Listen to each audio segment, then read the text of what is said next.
Good morning, everybody. Welcome back to our last live stream of the NFL draft weekend. And if we had it Zach's way, it would be our last live stream forever.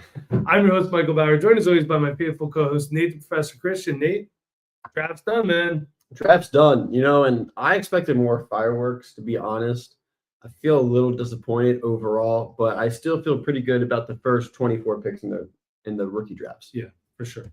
And also welcoming back the Ball Dome of Dynasty, we got Zach Duarte. Zach, what's up? Who's ready for a 2026 rookie mock? Oh, yeah.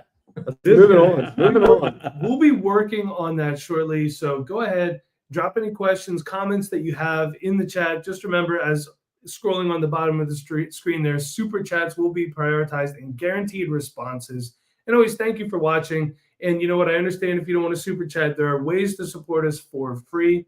You can like this channel, you can subscribe, you can listen to us on Spotify. Make sure you share, you rate and review anywhere you can. All those things help us financially, and they're also free to you. If you want to spend up a little bit, patreon.com/Dynasty Rewind. We got a Discord, we got bonus podcasts. You could even try it out for a week for free. So let's get into it. We don't have any comments yet. So Nate, I want to talk about Devin Neal.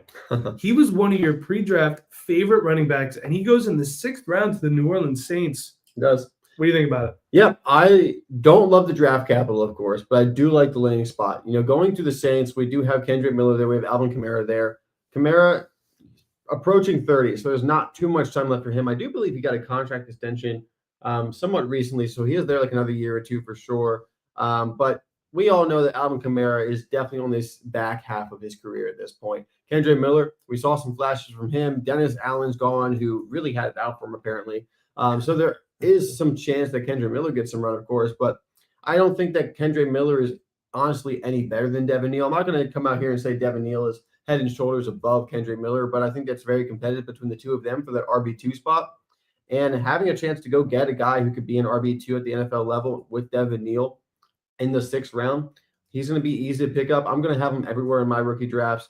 I'm assuming he's going to be a 4th rounder. We did a 4th round mock last night. He went in the early 4th round for our patrons. We did a mock draft last night as soon as the draft ended. So I like that value on Devin Neal. I'm not usually a huge fan of day 3 running backs, but I got to go get my guy. Alvin Kamara is under contract until 2026, technically until 2030, but 2027 to 2030, those are all void years. But the Saints could save some money cutting Alvin Kamara. Sure, good. Probably after this season, I would say when he's about to turn 31, to me would be the time to do it. You don't want to just roll in there with Kendrick Miller and Devin Neal right off the rip. I don't think so. I want to talk about a pick that I really like. The Pittsburgh Steelers got a quarterback, Will Howard, going late to the Pittsburgh Steelers. Speculation, obviously, they let Russell Wilson go, Justin Fields go, 2 quarterbacks that played really well for them. And they're like, nah, we're good. We want to get Mike Tomlin fired. Obviously, Aaron Rodgers not there yet. There's some thought that he's going to be. But Will Howard, big arm, not the most accurate, a big guy himself, and a really strong physical runner. So Nate made a good point. He's not a guy that's good enough to get and keep a job forever, but he's a great tanking quarterback in the NFL. Yeah. He can start for you if you need to. I like the Will Howard move. Obviously day 3 quarterback. I'm not, drafting him probably anywhere except for maybe in the 5th round. But this is a guy you just kind of stash and you see what happens because there's opportunity there. I don't usually go after day 3 quarterbacks, but when there's a wide open depth chart in front of them, might as well take a shot on him. I mean, even a guy, like Spencer Rattler, we've seen some of these guys, get a couple games in, you have a window where you can sell them. Not saying you draft Will Howard, hold him for the next 5 years, and he has a Hall of Fame career, but you draft him now in the 5th round as a UDFA. You get a sell window at some point. You move him for a 3rd round pick. That's just good business. And Zach, your Miami Dolphins take Ollie Gordon in the 6th round. Are you shaking your head? Not a fan or what? I mean, it just in the draft in general wasn't overwhelming for the Dolphins, but Ollie Gordon, I mean, we all know the story with him, right? There's nothing that I'm going to tell you that you don't already know. A great 2023 season, a dud 2024 season, off the field issues as well, which, I mean, this team just doesn't need because they already have a leadership issue. So, there was a lot of other running backs that I would have preferred them to take. But what is there to say at this point? It's a 4th round rookie pick at best, and every year the whoever lands with the Dolphins in terms of running backs gets a boost. Like last year was Jalen Wright. I think he was drafted late second round in a lot of rookie drafts, and you saw how that worked out. So this is probably a lot of the same. Although I will say, like, there is opportunity for an actual running back in that offense. Devon Achane is a nice, like, pass catcher, but in terms of being a running back that is a functional running back, like that knows how to read an offense, I feel like I'm disparaging Devon Achane. I'm just not the biggest Devon Achane fan, and I think he was a product of a lot of volume. There is an opportunity for a true running back, somebody that you can trust on third and fourth and short. On goal line situations, Devon Achane wasn't that. So there is that opportunity there. I just thought there was other running backs I would have preferred the Dolphins were interested in, but I could say that about literally every one of their picks. So yeah. Any guys go undrafted that kind of made you go, what? Isaiah Bond is probably the biggest one, I would think. I thought it was like Xavier Restrepo, but his testing wasn't great. Right, but he broke records at the University of Miami. Like, he has more catches than Andre Johnson and some of the greats there. Yeah. And for him not to get drafted, like, we saw 2 FCS quarterbacks in the 6th round or 7th round. Are you telling me that they are better prospects than Xavier Restrepo? I find that a little hard to believe. Yeah. I get that Xavier Restrepo is very pigeonholed in what he will bring to an offense. Like, he is exclusively a slot receiver, so you need an opening there. You need a team that runs enough 3 wide receiver sets to make him worth it. So I get it from that standpoint, but are you going to tell me that if he had not tested, he would have been drafted, 4th, 5th round? Then why don't you just go off that? Like, I've learned my lesson from the combine, right? Where the last 2 years, the best examples are Kyron Williams and Bucky Irving, where I'm like, oh, no. Those numbers are terrible. That RAS score is awful. And then everything that you saw on film came to fruition in the NFL. And so for that reason, it's just kind of annoying that testing can affect a player that much. That was very effective on film. You watch Xavier Restrepo last year, in every clutch situation for the Miami Hurricanes, he came through. Yeah. And it wasn't just like, oh, it's 3rd and 5 and we need a 6-yard gain. He would make like a catch against, going against his body or diving to the ground or something where it was more than what was asked for in that situation. So it was, for a guy that I followed my whole career, I told Nate about Xavier Restrepo 3 years ago. And I said, Nate, you should look at this guy. For him, I didn't need to, apparently. For him to go undrafted, I thought that shouldn't have happened. Yeah, I was surprised by that. Is Xavier Restrepo just this year's Kyle Phillips? It even goes to the Titans undrafted, I was surprised to see Raheem Sanders not get drafted. Yeah, that was pretty surprising. Raheem Sanders is someone that we talked about as a top 5 running back in Debbie for years now. Really expected him with his size and speed to, at one point, I thought he was a lock for a day 2 pick. He goes and gains a lot of weight when he's at Arkansas, transfers to South Carolina, doesn't necessarily have the year that, he had this freshman year. So a big drop-off for Raheem Sanders. It's kind of disappointing. I feel bad for the kid. He was a really good college running back. He deserved to be drafted, I thought. So that's one guy that caught my eye who did not get drafted. Yeah, for me, there's a couple. Nick Nash, I'm sorry. Kobe Hudson was a guy that I liked a little bit for a while. Saw Peyton Thorne get picked up by the Bengals. Some good competition there for Joe Burrow. Not really any of these signings that really stood out to me. But I'll tell you what, before we get some comments rolling in here, we got one from Thomas. This is a good one here. Also, please don't lie to us on a live stream. Zach is just getting more and more handsome. He is. What can I say? A couple days in Maryland, and that South Florida humidity. It's just it's 50 degrees today, man. Like, I'm wearing a sweater for a reason. So. He is the bald dome of Dynasty for a reason. Thomas, you got a question in here. We're going to get to that in a minute, but let's just get this out of the way. Shedeur Sanders goes in the 5th round. So everyone's saying, is it this? Is it that? What's going on? A report did come out that apparently when he met with the New York Giants head coach, Brian Daboll, he gave him some installation packages. When Shedeur showed up, he was unprepared. Daboll called him out on that, and Sanders did not like being called out for it. Here's the problem.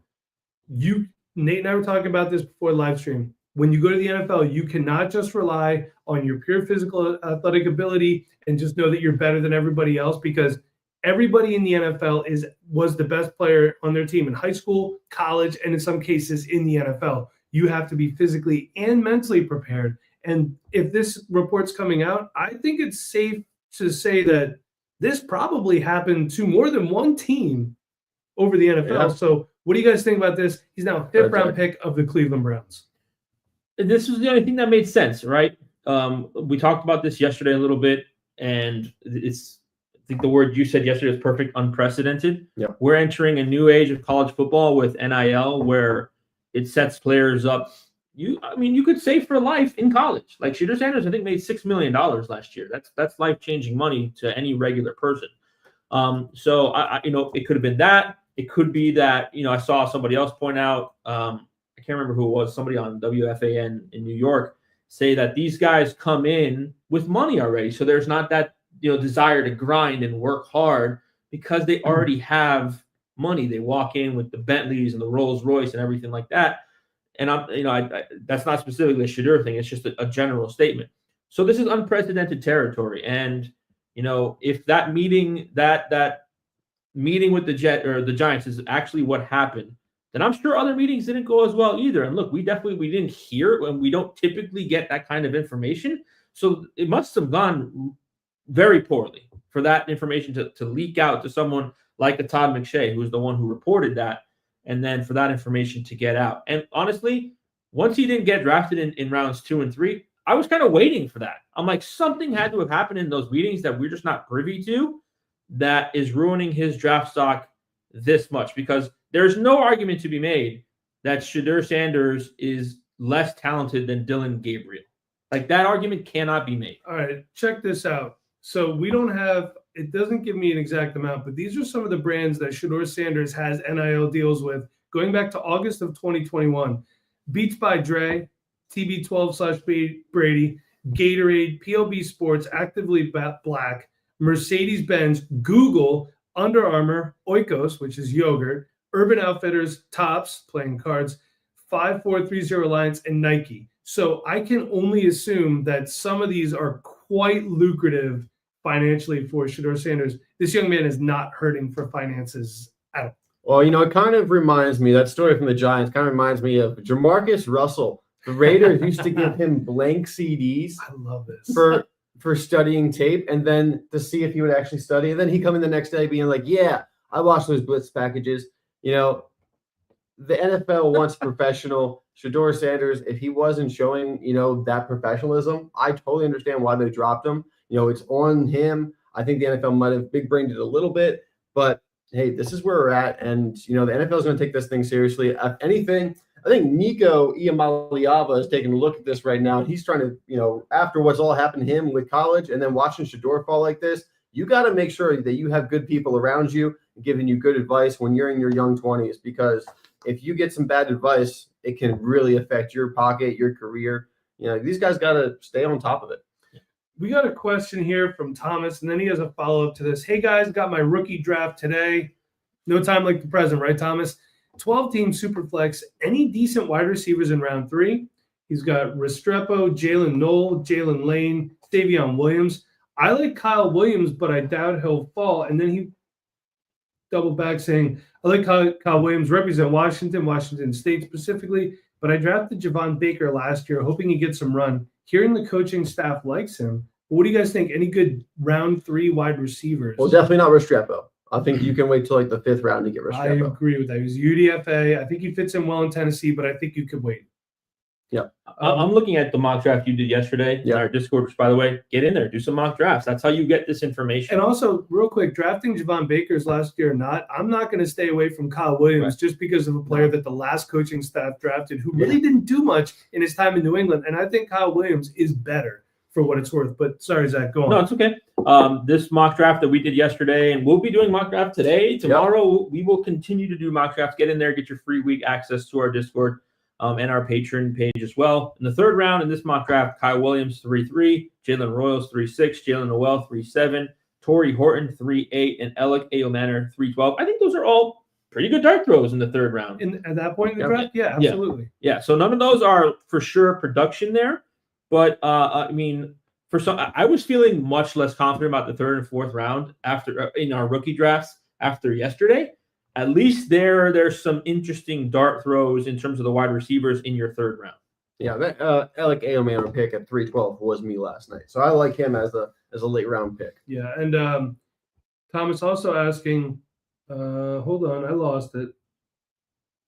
There it is. And what's with all the hype with this Tesla dude? I don't think it's actually pronounced Tesla. I think it's like Tesla or something like that. Yes, it's Tesla. Tesla. There's the S is capitalized and there's an extra A in there. Yeah, well, I sent it to my friend and I said, this is not misspelled. I didn't fat finger the S. It's actually capital S in his name. And an extra A. Yeah. Well, Zach, you like him a lot before the draft. Tell us why we're hyped about him a little bit. Yeah, it was very, very productive in like Division II football, then transferred to Arkansas for 2 years. Not super productive in that offense, but also like not asked to do a whole lot in that offense as well. Just a very reliable wide receiver and what he was able to do. He's able to line up all over the field, all three different positions. I would say he could either play the X or the power slot in Detroit. That depends on where they want to go. I think he's more of a Tim Patrick replacement. But some people were making that assumption like, oh, Jameson Williams is on the way out. And we don't have to do that every single time that happens. We can just say, hey, where does he fit in the current offense? And to me, that's kind of the Tim Patrick role. I like Isaac Tesla, the NFL player, more than I like him as a fantasy asset, especially if he's going in like where did he go? The third round in that draft, or did he go in the fourth round of your rookie draft? Oh, he went in the fourth. Okay, so in the fourth round, I got no problem with that. He's not somebody I'm reaching on because I'm not the 412. That's fine. I'm not expecting anything. Day 2 wide receiver. I'm not expecting big production out of him for your fantasy teams, but 0 drops, like no drops last year. I can't remember, about 2 years ago. Very reliable wide receiver. He was, I don't know if you watched the combine or not, and I can't remember what quarterback it was. It like super overthrew it, and he was a wide receiver. He caught it over his shoulder going into the end zone, and the guys on the NFL channel, Daniel Jeremiah, was like, "Is that Tesla?" So he's one of these wide receivers that's going to be able to catch. He's got a wide catch radius and very reliable hands. No drops last year in college. Probably Matt Corral out there slinging it around for some reason. We do have a super chat. Thank you, Waffle Hauser. Waffle Hauser can attest to our Patreon. So again, patreon.com/Dynasty Rewind. He wants to know top 3 best and worst landing spots for players and teams as a whole. Like Bears spots suck, but Kayla, I'm sure, loves it. Yeah, and look, what we also have to always remember is NFL teams draft to win on the NFL field, not for you to win your fantasy football championship as much as it hurts us. So we have to make sure that we're adjusting. Nate, do you have anything you want to add to this one here? Yeah, well, one of the worst landing spots for a prospect that we really liked, I think, is actually Jalen Noel to the Houston Texans. Agreed. And while I still think that there's upside in that offense because you have C.J. Stroud and, the wide receiver 2 in this offense, Jaden Higgins, is not proven yet on the NFL level. It is kind of a shame to see both these guys go to the same team where you have a big, true alpha wide receiver, Nico Collins.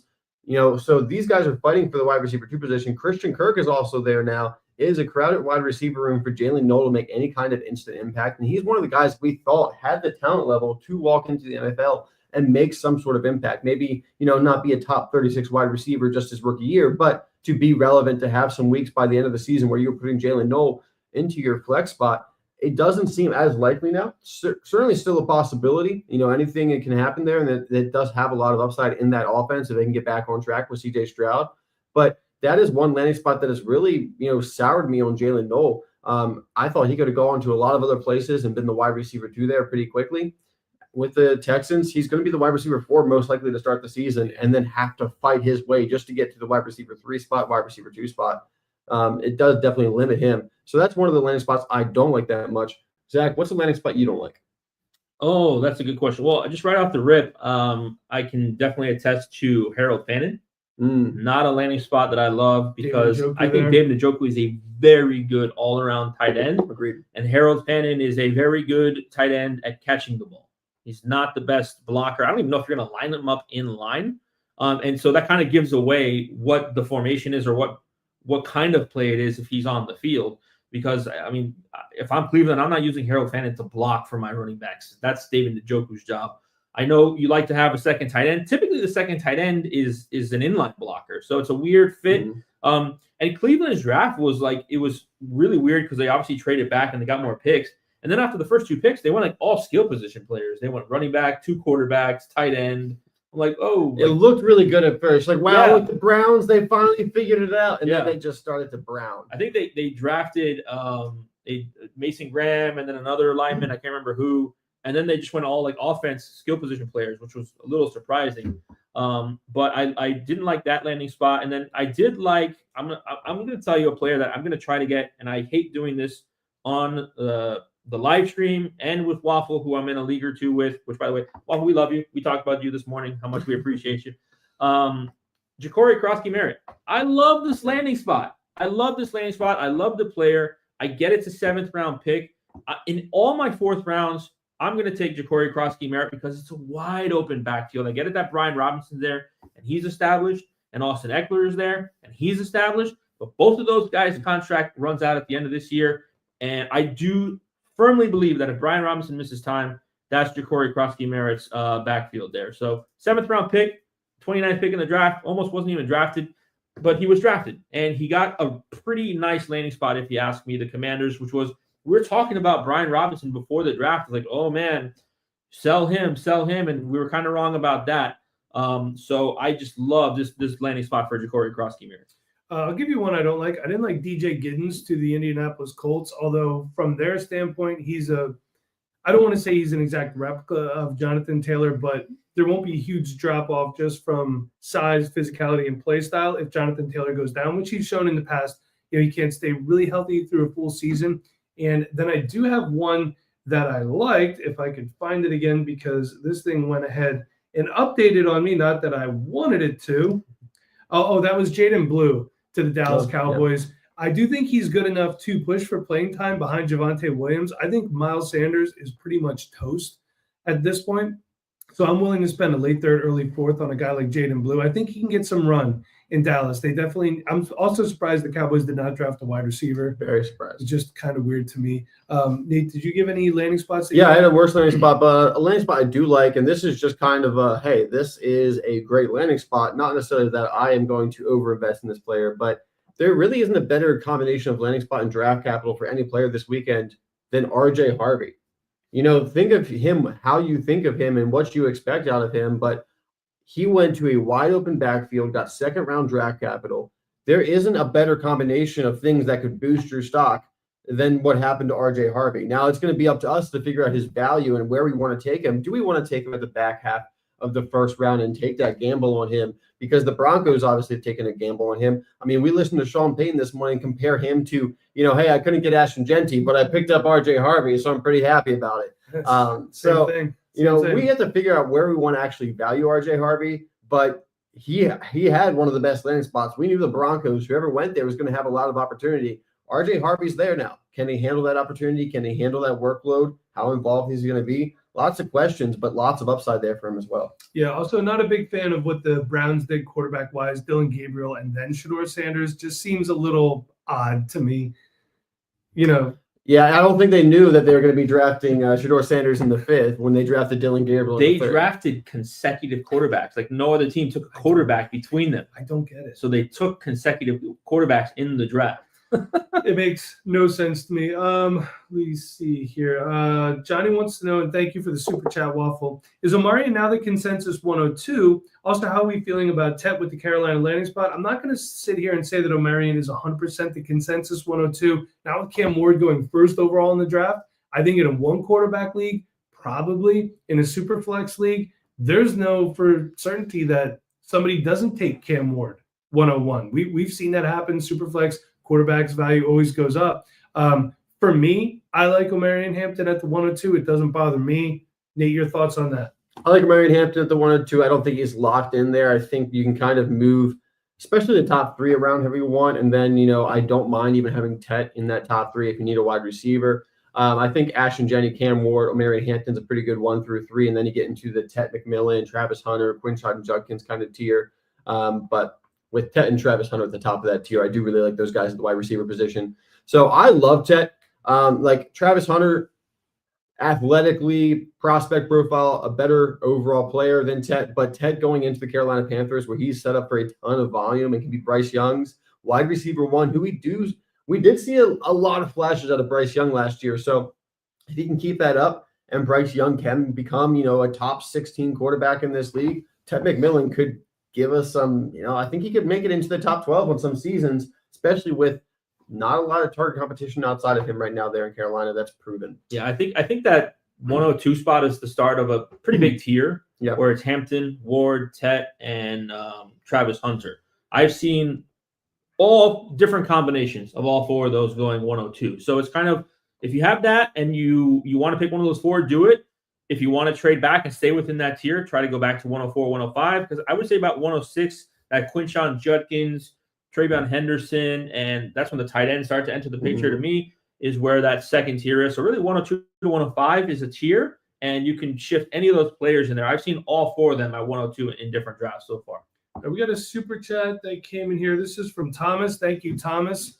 Would you hold players in Dynasty like Calvin Austin, Nick Westbrook-Ikhine? I believe that's who that is. Yep. Parker Washington, Dontavian Wicks, Michael Wilson, who's a big winner from yesterday's draft. Yeah. Or would you drop any of them for third rounders? I mean, I'd probably move on from Calvin Austin at this point. Dontavian Wicks might have been made irrelevant by the Packers drafting Matthew Golden and Savion Williams is who else they also drafted.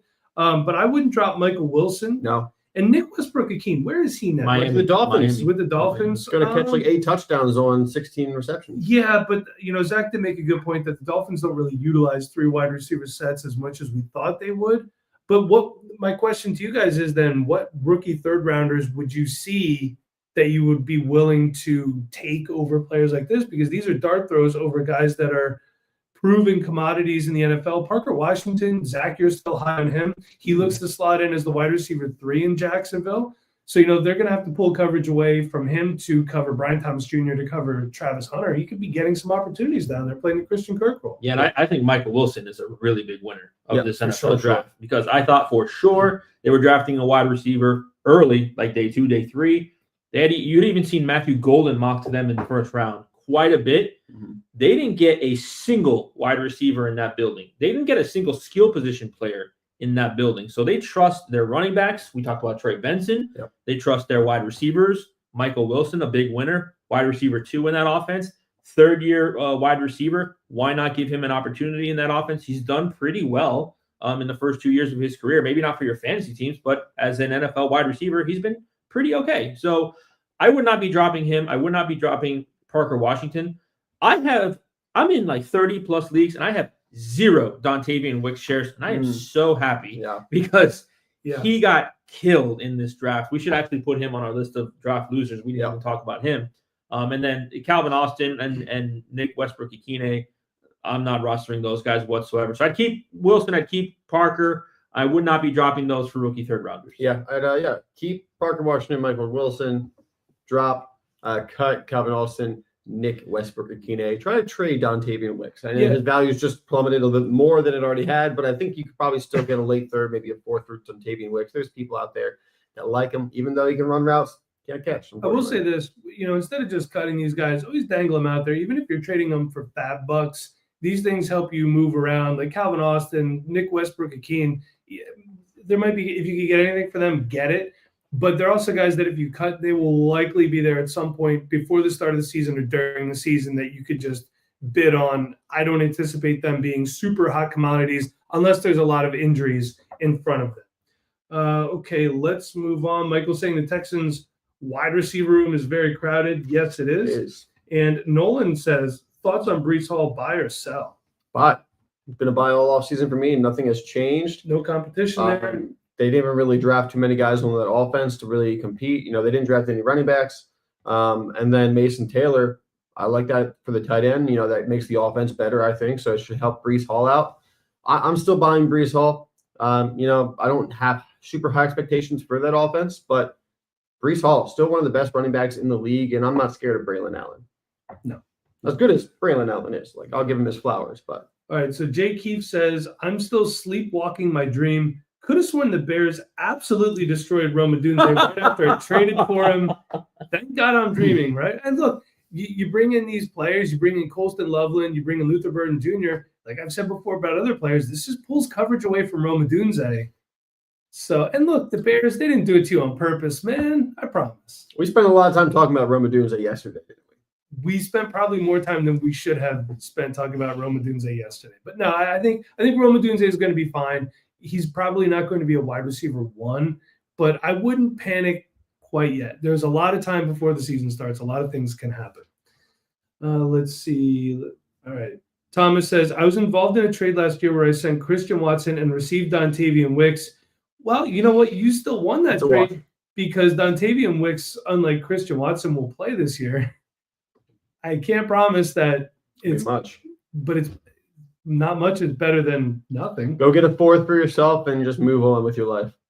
Just wash their hands of it entirely. So, Zach, another player went to your Miami Dolphins, Quinn Ewers, in the 7th round. How do you feel about that? I feel nothing. I feel absolutely nothing. I was actually happy he got drafted because, like I told you, Mike, I said, look at him. He looks like he's either sad or angry wherever he was. And I'm not saying anything bad about Quinn Ewers. Did you see the backdrop where he was? Did you see pretty well from himself. I'm not saying anything bad about Quinn Ewers because I don't want to end up on the backdrop of that wall. So let's move on to the next question. All right. Zach is sad. So Thomas is Mike's saying, you're looking up Jake Bobo for some reason. because of this question, something random. I'm a Seattle native, big Seahawks fan. You know about Jake Bobo? I have him on my taxi. Was hoping Seattle would give him a chance. He's Jake Bobo. Jackson David Bobo is still there, and in the 2024 season, he had 107 receiving yards, 6.3 yards per game, and 1 touchdown. He could stay on your taxi squad. Yeah, I don't know if you have a taxi squad that lets you roster players that are in their 3rd year. Depends on your league Maybe because some leagues let you do that for longer than others. Let's take a look at the Seahawks depth chart real quick. There's not a current wide receiver X there that is, going to be absolutely in that spot. So Jake Bobo has a chance. Well, I know Mina Kimes and Ben Solik both like Jake Bobo. They drafted Torrey Horton. I do like Torrey Horton, though. So and Ricky White. I would rather have Torrey Horton than Jake Bobo, to be quite honest. Torrey Horton performed very, very well with his measurables, had a really good college career, did not have the career end that he wanted with this past season. But Colorado State as a whole kind of was trash, let's be honest. But Torrey Horton, I actually think one of the better spots in day 3 for wide receivers. So I do still like Jake Bobo a little bit, probably not as much as you do because of Torrey Horton being there. I mean, okay, he's saying that they just changed it to 3 years for taxi. Keep him on there. Why not? If you have the room and you want to stash him, but just looking at the Seahawks depth chart, the starters are Cooper Kupp, Marquez Valdez-Scantling, JSN. You got Torrey Horton, Jake Bobo, Steve Sims, River Craft.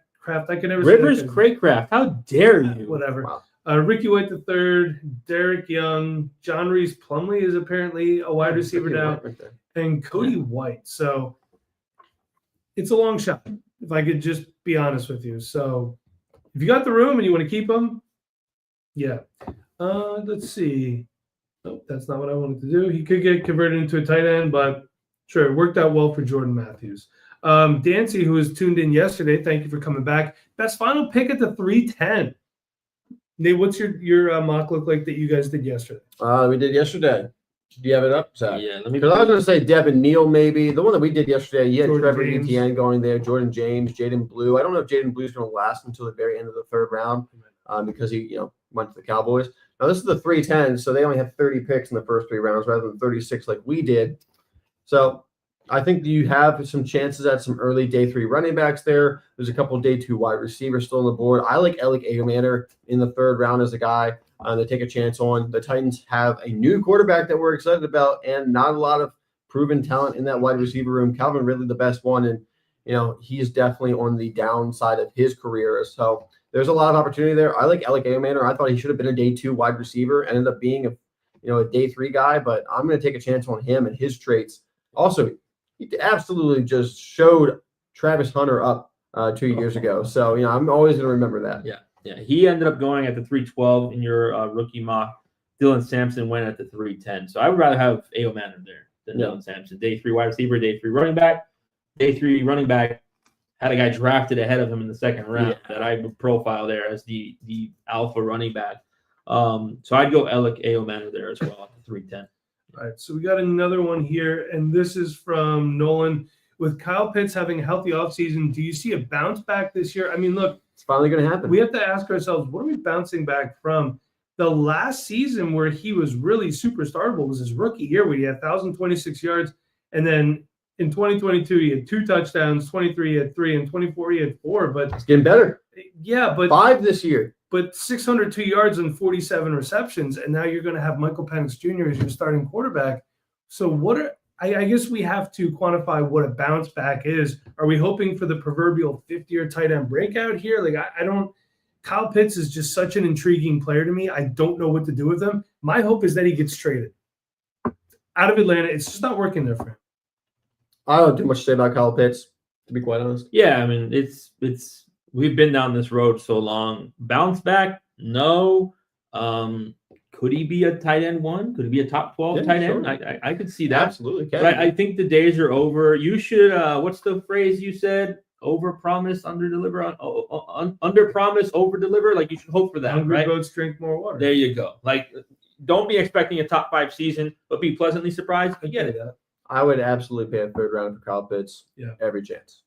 So Thomas is saying, would you drop Kamani Vidal, Isaiah Davis? Yeah. And then he's also saying, you got to make room for some incoming wide receivers. My running backs are Bijan.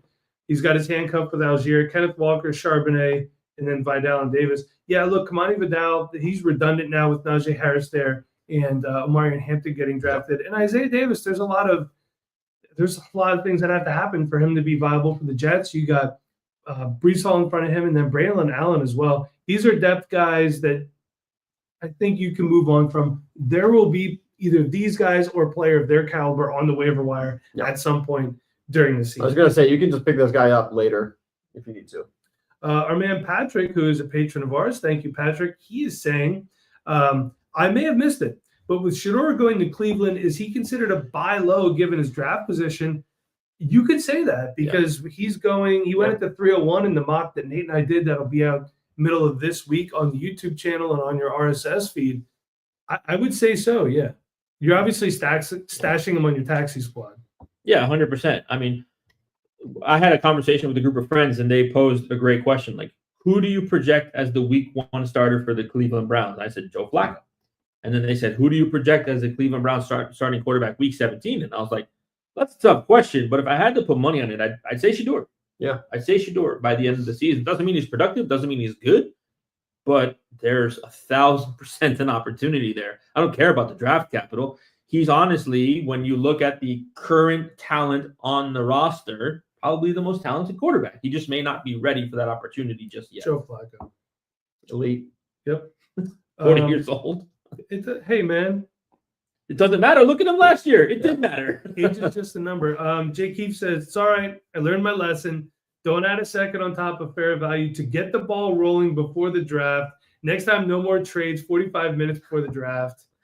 Rip my sweet prince. Yeah, hey, man, we've all been there. Devin says, good morning, fellas.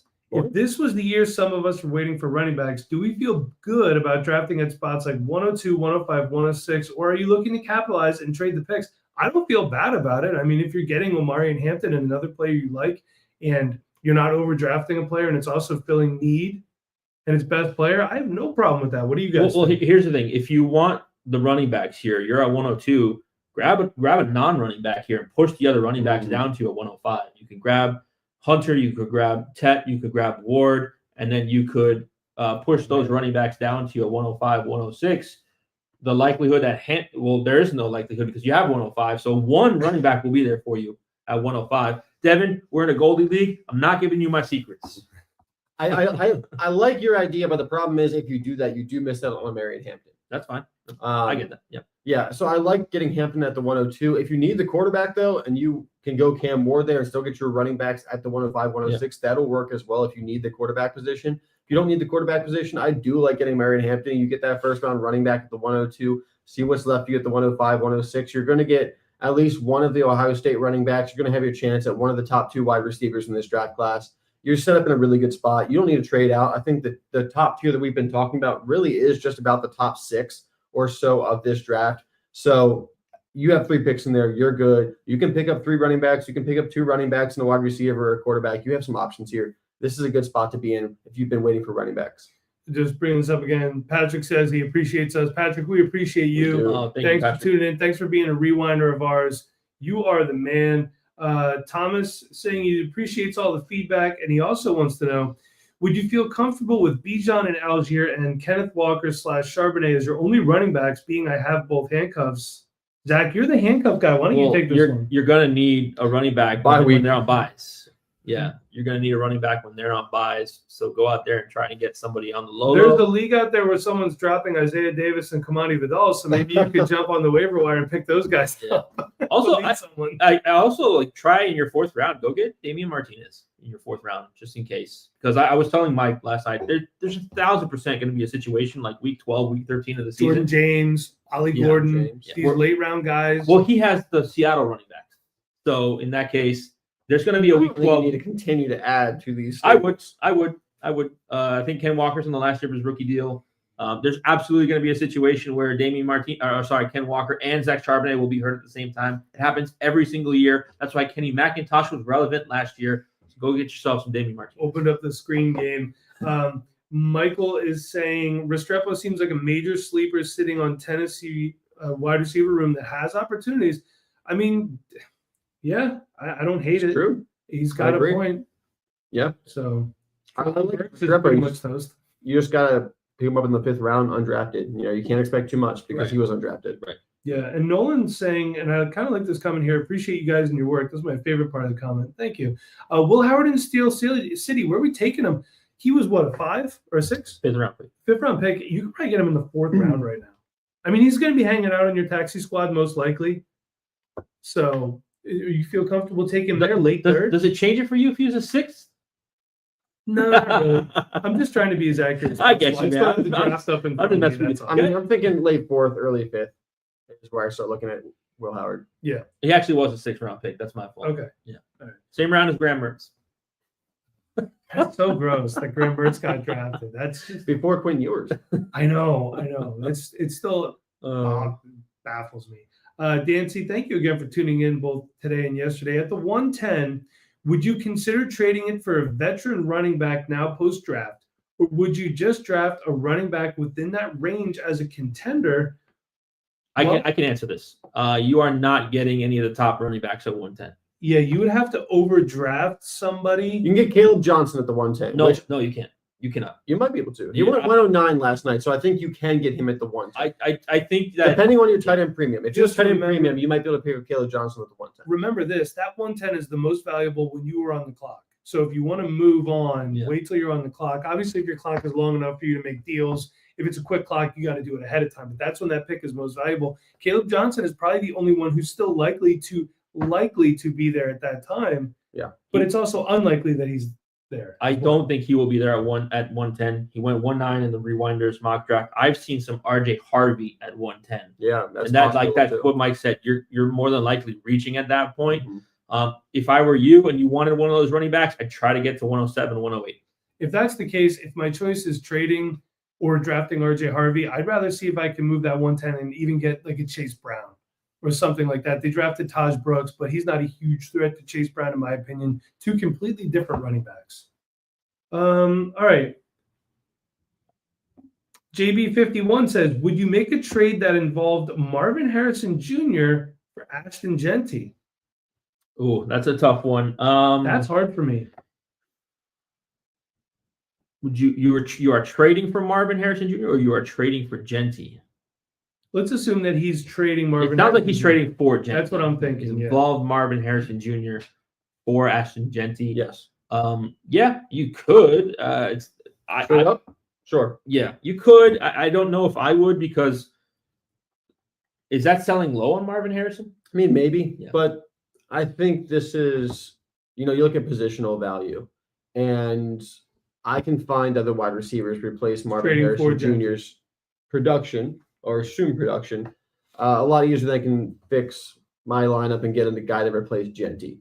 So, I just because I think there's a lot more volume at the wide receiver position for fantasy football, I lean Genty, but I can go either way here. These guys are top talents, top young talents. If you want to keep Marvin Harrison Jr., if it was, I'm fine with that too. Like I'm not. It is selling low on Marvin Harrison a little bit. He didn't have the most incredible season last year, even though it was still good. But I also am really excited about Ashton Genty. Yeah. Let's see. Jay Keefe is saying, I see Agbuka, the tight end. I'm guessing either Colston Loveland or Tyler Warren, and RJ Harvey in the late 110 range. Yeah, I agree. Yeah. Patrick wants to know, how do you take Burton being drafted to the Bears, possibly used in the Debo role? He's not as physical as Debo. I think he's a little bit more dynamic as a runner after the catch, but it's a good possibility. This is one of those things where it's just better for the NFL than fantasy right now until things kind of shake down. You're seeing Burton fall now to the early second of drafts, and I'm okay taking him there at that value. But I just want to touch on one comment on the RJ Harvey thing. I'm letting people draft RJ Harvey at 110, 111, 112. I am not. I don't think I'm going to have a lot of RJ Harvey shares at the price range that he's going right now in your rookie drafts. I don't know how you guys feel. I don't know how the commenters feel. It's just I have no interest in that. He's not a 3-down running back. He cannot be. He's not a 3rd-down running back. He cannot pass protect. And that's a situation where we saw they want to get other guys involved. And when those guys get involved and they're hot, they stay on the field. Because one game last year was Jaleel McLaughlin. One game last year was Audric Estime. One game last year, they had there was a Tyler Beatty game last year. Yeah. So that's what they do in that offense. So at 110, 111, 112, I don't want RJ Harvey. But Luther Burden, I'm drafting him early second, and I'm kind of sitting for a year. It's almost like a redshirt season for me. All right, we got a super chat here from Jeremy. Thank you for that very generous super chat. Skull Nation checking in to say appreciate the work as always. Loveland or Warren in tight end premium? For me, it's Tyler Warren. I think he's going to have more opportunity than Colston Loveland will right away. My only issue there is the quarterbacks that they have in Indy. They're going to need an upgrade. It's the last chance for Anthony Richardson. The good news is, whether it's Anthony Richardson pulls it together or it's somebody else next year, you got Tyler Warren there. He's a dynamic player. He's great after the catch. He can do everything. He plays center for the Colts if you need him to. If we start grading out pancake blocks for fantasy, he's going to be fantastic. But, Nate, what are your thoughts on this? Give me Colston Loveland. Ooh. I think it's the better offense. He's the better pass catcher. I like Warren. I could see Warren outscoring Loveland. But like I've said, you have to create an offense around Warren. I don't know if the Colts are going to do that at the moment. So I'll give me Colston Loveland. I think in a crowded wide receiver room, the tight ends still get the tight end targets. Doesn't really matter if there's 2 or 3 really good wide receivers there. That tight end's going to get his 80 to 100 targets either way. Cole Kmet being there does worry me a little bit, but not really long-term. Colston Loveland's a guy there with that kind of draft capital. Zach? Let me give another shout-out first to Skull Nation. I did not know his name was Jeremy, but I'm in a lot of leagues with him. Same. Love playing with him. I love being in leagues with our rewinders and our Discord members. We'll get another Goldie League going. I'll be in charge of that. Don't stress. Don't stress. And hopefully we'll get some new blood in there. To answer this question, I'm actually going to give you a different answer. I don't mind taking either one of these guys. I'd rather draft Terrence Ferguson a little bit later in the draft. I don't mind taking Loveland. I don't mind taking Warren. I'm expecting more production out of Loveland in the short term than I am Warren. I think Warren is the better prospect. I just love the fit so much of Terrence Ferguson and Sean McVay's Nathan offense. Taylor as well is going to have good opportunity in New York. Taylor. I don't think that's going to be a high-volume passing offense is my only thing. If Justin Fields is the quarterback and their coach is a defensive-minded head coach, I don't think that's a high-volume passing offense. Tight end screens. I will say DJ Moore and Cole Kmet had some really good seasons with Justin Fields there in Chicago. He did. And there's not a ton of different guys to catch the ball with the New York Jets. It's going to be Garrett Wilson. It's going to be Mason Taylor. It's going to be a focused offense. Taylor could be a pretty high-volume guy. The one thing I will say about that is when I see fantasy production, I say, did it lead to NFL success? And it did not in Chicago. They were not winning football games. I think Aaron Glenn is going to want to run the football and beat teams 12-10, keep the ball away, play defense. And to me, that just doesn't lead to a high-volume passing offense. You're 100% right. Cole Kmet had fantasy-relevant seasons, but it didn't translate to wins in the NFL. So I would not try to replicate that offense with Justin Fields if I'm trying to win games. All right, we're heading out of here in about 10 minutes. We'll take a few more questions. Thomas wants to know, how do I join Discord? Is it free? It's free-ish. Patreon.com/Dynasty Rewind. You do get a 1-week free trial. If you just want the Discord, it's $1 a month. And if you pay for a whole year, there's a discount. I think it comes out to like $10.60 or something like that. So you try it out for a week for free first, see if you like it, and then go from there.